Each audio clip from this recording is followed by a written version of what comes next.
ada. Nanti dipelajari lagi kita pemahaman apa yang menjadi cara. Jadi Anda betul-betul nanti bisa menjaga ekonomi Indonesia dan mengantarkan ekonomi Indonesia menjadi negara maju. Ilmunya cukup, nanti tanpa pikir apa ya Pak. Tapi yang penting Anda jaga integritas Anda. Saya pusing ada di biaya cukai, ada di pajak, ada di anggaran, apa lagi? Karena mereka jago-jago, yang punya boleh dibeli terus. Tapi kita perbaiki terus-menerus. Kita lihatkan biaya cukai itu diancam oleh presiden yang dibubarkan tahun ini September. Di ratas dia bilang bubarkan biaya cukai dan dengan SDS. Dulu waktu saya masih menteri baru berpegang waktu.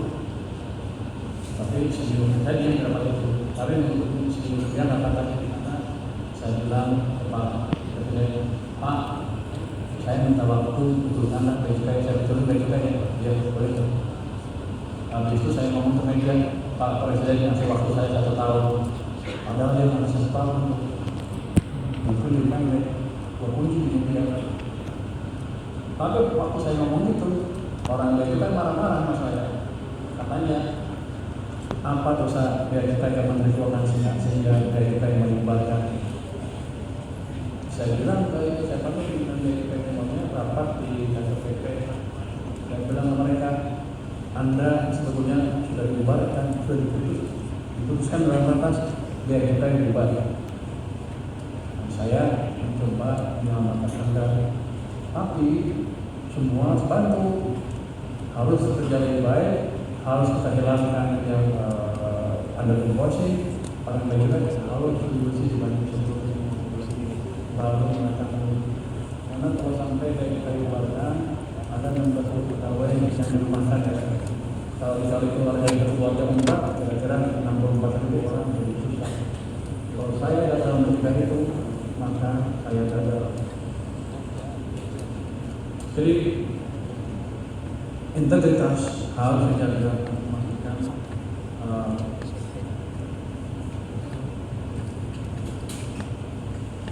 kita bisa memperbaiki semuanya. Dulu menit, udah bosan?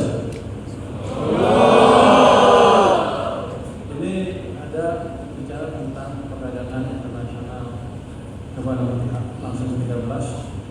Itu pada dasarnya gini, di tengah pergolakan, di tengah globalisasi yang maju mundur ini, tetap saja kompetisi global mempengaruhi kehidupan kita.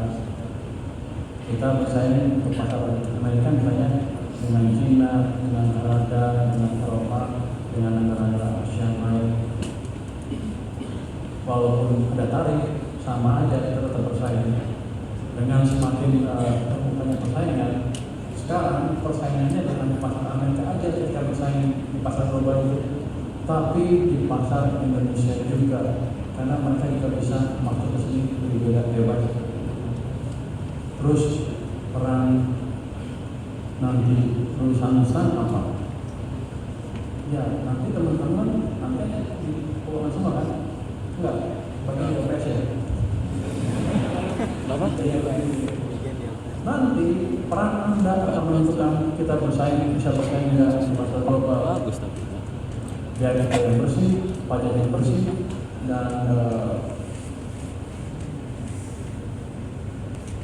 streamlining kebijakan kita akan mempengaruhi daya saing Indonesia di pasar domestik maupun di pasar dunia.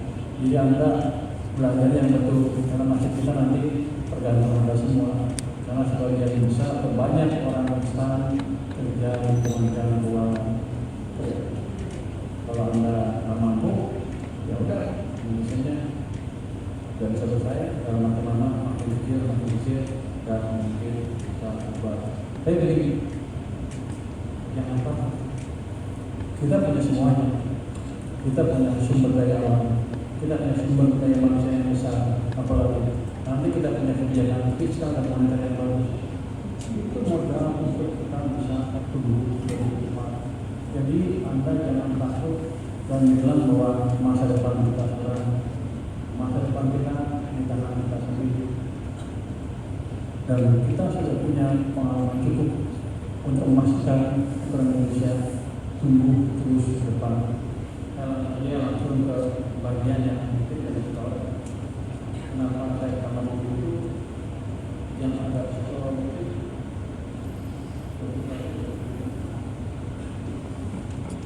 Kita langsung ke bagiannya jadi.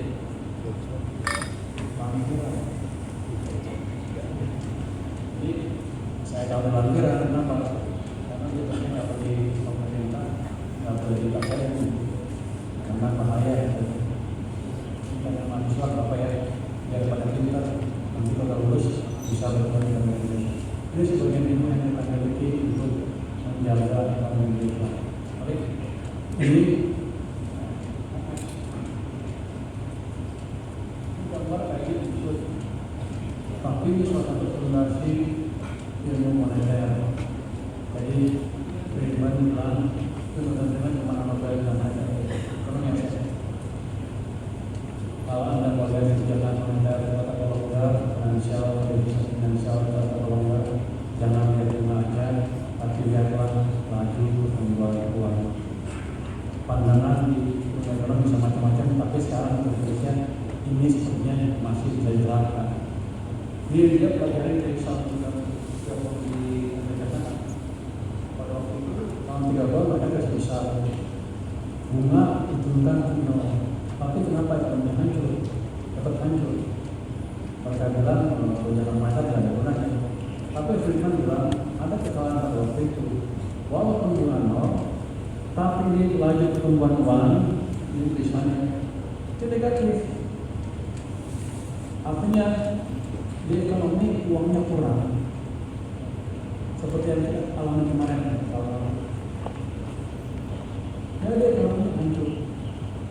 Jadi dia bilang begini, pemerintah kebijakan harusnya lebih diarahkan kepada pertumbuhan uang. Kita pernah melakukan kesalahan moneter di 1998, utama saja fiskal next. Itu dia.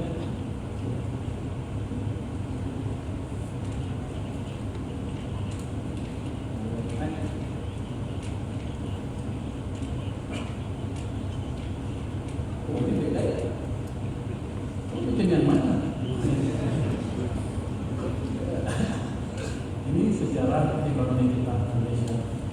Dulu zaman Soeharto tentunya 65% rata-rata ya. Terus dulu ini namanya sebagai survei sama cepat ya. SD 5,6, Jokowi itu kemudian juga 7. Next.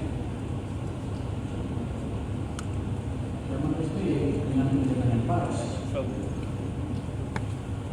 Jadi per kapita naik 3 kali lipat dari ini, 3 kali lipat. Yang Jokowi naik 40%. Kita akan tahu apa yang benar terjadi. Coba kita lihat. Mana gambar itu? Next. Next. Next. Yang gambar mana tadi? Next. Sebelumnya. Siapa yang dulunya? Ijra. Aku dulu dong, tak dulu. Masa nggak bisa main ini? Yang pulang, dari 98 tadi. Nah, ini mau boleh kamera ya. Boleh turun ya? Enggak, tambah ya. Rektor tambah ya. Nah, tambah dari ini.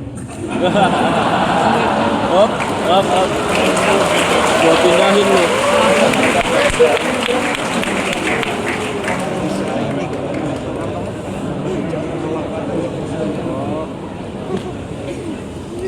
Langsung nanti. Kita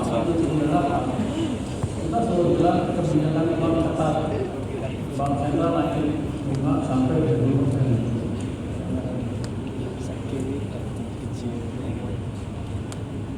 Kalau kebijakan bank ketat ya bunga jadi tinggi, nyaman jadi tinggi. tinggi, perusahaan besar menjadi akibatnya real sektor menjadi.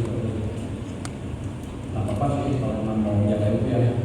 Tapi salahnya adalah waktu yang sama kita tetap uang satu negara itu ini yang bulannya 1,13% pertumbuhan uang. Jadi kita melanggar kebijakan yang membingungkan, mau ketat atau mau enggak. By interest rate ketat, by monetary policy, by money itu mau enggak seperti itu. Jadi kita bingung pada waktu itu. Kita melakukan kebijakan yang salah. Bukan Pak Yuda ya, Pak Yuda belum. Saya jangan betul. Masih kuliah Pak Yuda. Jadi karena yang salah, yang hubungan ini melanjutkan dari sektor, yang uang banyak dipakai untuk beli rupiah, beli dolar. Akibatnya rupiahnya hancur. Jadi kita melihat kehancuran ekonomi kita sendiri. Ini yang saya pelajari dari buku 1998 dan ke depan saya coba waktu jadi pengamat mempengaruhi pengajar supaya geser kritik kita bisa mengulangi kesalahan yang sama. Yang paling enggak satu lah, jangan buat banyak salah. Kita lihat naik. Ini waktu itu 1998 itu bisa naik, ekonomi turun. Yang biru ekonomi bulanan berarti sama. Ayo pada sama waktu uang yang sama, mulai berada juga lemah. Jadi gambar bahwa itu memang kesalahan kita pada waktu itu. Pak Yuda belum lulus sih, saya juga belum lulus waktu itu. Kalau kita bisa cari sempat. Tapi ini suatu pelajaran mahal yang harus kita ingat terus. Artinya apa? Anda harus belajar buku, teman-teman di sekolah Anda, semua buku-buku yang berguna dan kadang-kadang supaya Anda tahu betul apa yang Anda akan terapkan nanti pada waktu Anda terjun di lapangan kerja. Anda kan bukan biasa, orang biasa. Anda nanti berada di pemerintahan. Kalau Anda belajar dengan baik, seluruh pengetahuannya kita bisa. Jadi masa depan yang bisa bertahan di Anda dan kita bisa. Oke, next. Nah, kemarin kan waktu ekonomi mulai goncang, banyak yang mulai usaha kan. 3 minggu lalu, wah ekonomi hancur ini, karena itu Menteri Keuangan harus diganti ya. Dengan Pak Teguh sama Pak Teguh. Tapi jangan diganti. Semuanya dengerin seolah-olah masih terjadi itu Menteri Keuangan diganti. Padahal Menteri Keuangan sudah bebas.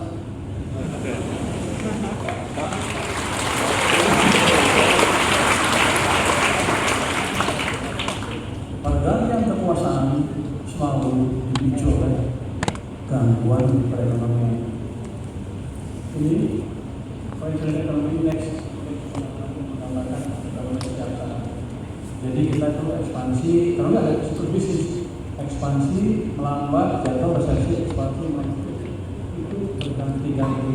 Ekspansi sekarang 7 tahunan sampai 10 tahun. Pada waktu ekspansi itu berarti kapan ekonomi mulai melambat.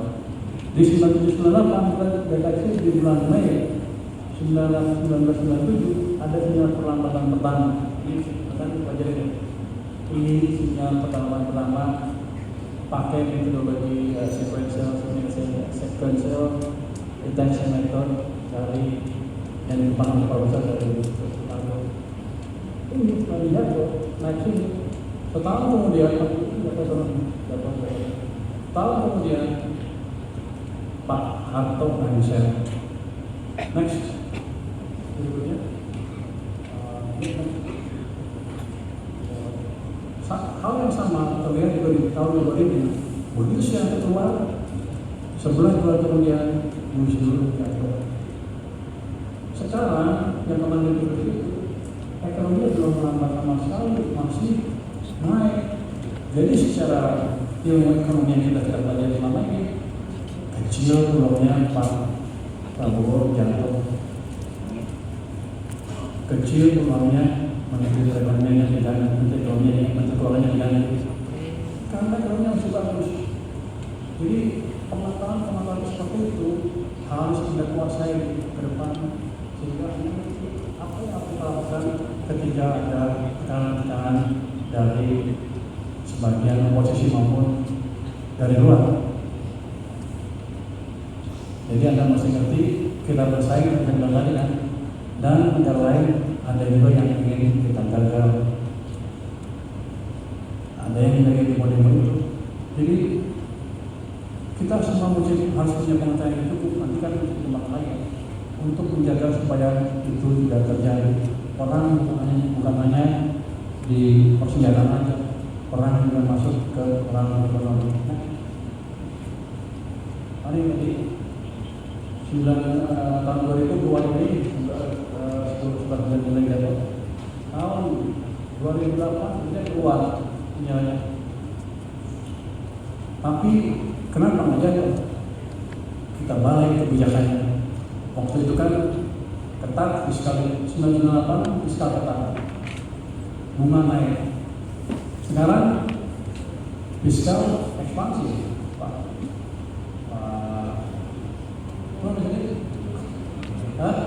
Kebanyakan mana?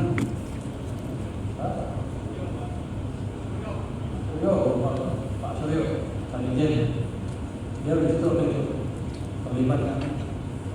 Uang dipindahkan 40 dari perbankan, jadi mereka juga ekspansi. Itu yang menyelamatkan kita. Bulan Maret 2009 jadi pengetahuan itu saya pakai untuk menjaga ekonomi kita di saat ini, dan saya yakin sekarang kinerjanya masih membaik dan ekonomi sedang dalam fase ekspansi. Pertumbuhan tahun ini mungkin kita akan dorong ke atas ya, tahun depan kita lebih cepat lagi. Saya harapkan sih tahun 2028 bisa di atas 7%. Kalau saya menterinya, tapi pecat ya aja. Tapi enggak, pengetahuan kita cukup. Jadi semua pembalikan arah ekonomi bukan terjadi karena kita dibayar Tuhan, tapi karena kita mengerjakan apa yang diperintahkan oleh Tuhan, pakai otak kita untuk menjaga ekonomi. Yang dibutuhkan adalah otak dan kerjasama kita. Harus kita manfaatkan semaksimal mungkin. Kerjasama harus baik, fiskal mereka dan seluruh pemerintah kita. Tapi utamanya kan harus ada trigger utamanya. Di Kementerian Keuangan harus kuat. Sekarang lebih kuat dari sebelumnya. Saya dari private sektor, capital market, Pak Indralu dari BI. Sekarang kita lebih kuat dalam masa fiskal dan moneter sekaligus.